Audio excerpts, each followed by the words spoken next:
Sumainyo ang Panginoon. At sumayo rin. Ang mabuting balita ng Panginoon ayon kay San Juan. Papuri sa iyo, Panginoon. Noong panahong iyon, lumingon si Pedro at nakita niyang sumusunod ang alagad na minamahal ni Jesus. Yaong humilig sa dibdib ni Jesus nang sila'y naghahapunan at nagtanong, Panginoon, sino po ang magkakanulo sa inyo? Nang makita siya ni Pedro, itinanong nito si Jesus, Panginoon, ano po naman ang mangyayari sa taong ito? Sumagot si Jesus, kung ibig kong mabuhay siya hanggang sa pagbabalik ko, ano sa iyo? Sumunod ka sa akin. Kumalat sa mga kapatid ang balitang hindi mamamatay ang alagad na ito. Bagamat hindi sinabi ni Jesus na hindi siya mamamatay, kung ibig kong mabuhay siya hanggang sa pagbabalik ko, ano sa iyo? Ito nga ang alagad na nagpapatotoo tungkol sa mga bagay na ito. Siya rin ang sumulat ng mga ito at alam naming tunay ang kaniyang patotoo. At marami pang ginawa si Jesus na kung susulating lahat, inaakalang kung hindi magkakasya kahit sa buong daigdig ang mga aklat na masusulat. Ang mabuting balita ng Panginoon. Pinupuri ka namin, Panginoong Jesucristo. Magsipo muna ang lahat. Magandang umaga po sa inyong lahat, mga kapatid kay Kristo. Sa lahat po ng ating mga taga-subaybay sa iba't ibang online platforms at sa lahat ng ating mga kadiboto sa iba't ibang panig ng Pilipinas at maging sa buong mundo kung saan tayo ay naaabot ngayon ng ating live streaming. Mapayapang umaga din po sa inyong lahat.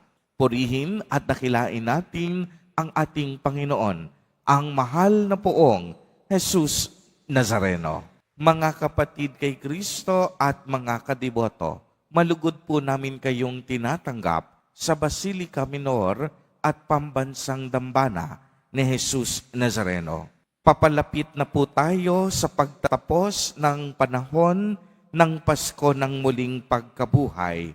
Bukas ay ang katapusan nito sa pagdiriwang ng linggo ng Pentecostes, ang araw na kung saan bumaba ang Espiritu Santo sa mga apostol. Ang ebanghelyo naman natin ngayon ay ang katapusan ng salaysay ni San Juan. Nakasentro ang ebanghelista sa pagpapakilala sa ating mahal na poong Jesus Nazareno bilang tunay na Diyos. Matapos ang pagpapakita ng Panginoon sa kaniyang mga alagad sa dalampasigan ng lawa, ang kanilang almusal at ang 3 beses na pahayag ni Pedro kahapon sa ebanghelyo ng pagmamahal sa Panginoon.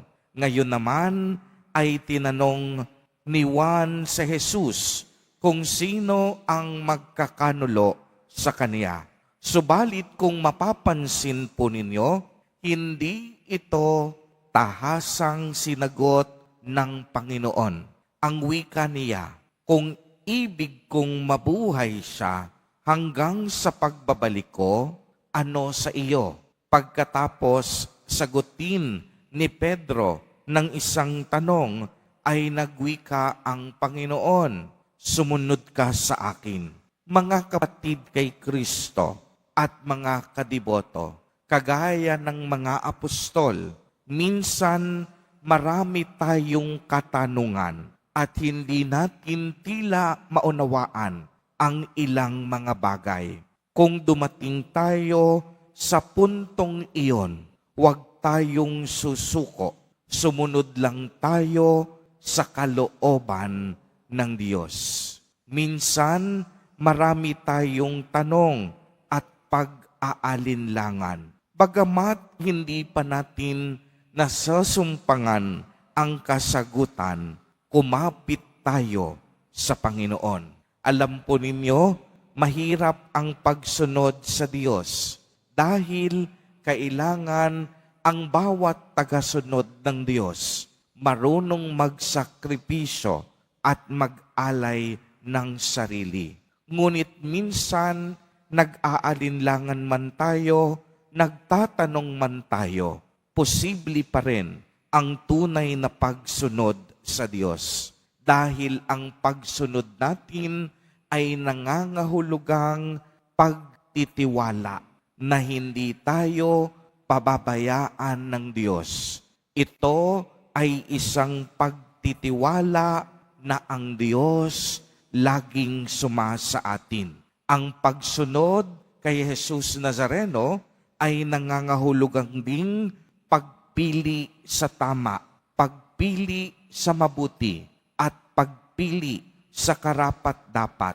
Hindi tayo mabibigo kung ang Diyos ang ating pipiliin. Uulitin ko po, hindi tayo mabibigo kung ang Diyos ang ating pipiliin. Hindi tayo matatalo kung Panginoon ang ating susundan, sapagkat ang Panginoon ang ating tunay na landas.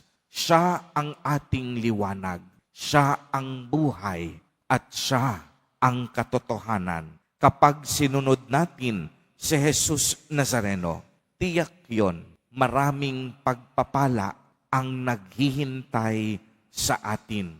Pagagalingin tayo sa ating karamdaman, makakaranas tayo ng kaginhawahan at ihahatid tayo mismo ni Jesus Nazareno sa buhay na walang hanggan.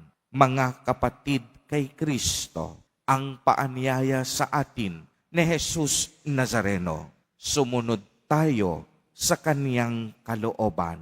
Sumunod tayo sa kaniyang mga aral. Sumunod tayo sa lahat ng kaniyang mga utos. Amen.